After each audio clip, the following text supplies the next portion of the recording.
You ask Tiger to solve. This deals with linear equations with one unknown. The final result is n equals -8. Let's solve it step by step. Simplify the expression. Expand the parentheses. Simplify the arithmetic. Multiply the coefficients.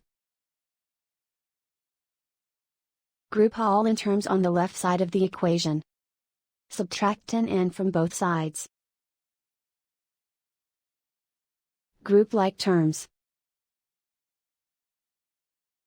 Simplify the arithmetic. Group like terms.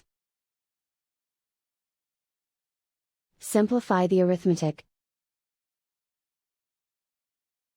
Group all constants on the right side of the equation. Add 20 to both sides. Simplify the arithmetic.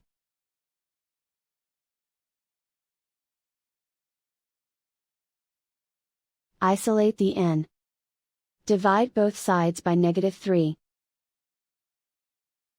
Cancel out the negatives.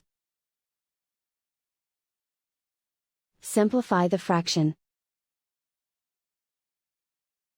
Move the negative sign from the denominator to the numerator. Find the greatest common factor of the numerator and denominator. Factor out and cancel the greatest common factor. And so the final result is n equals -8.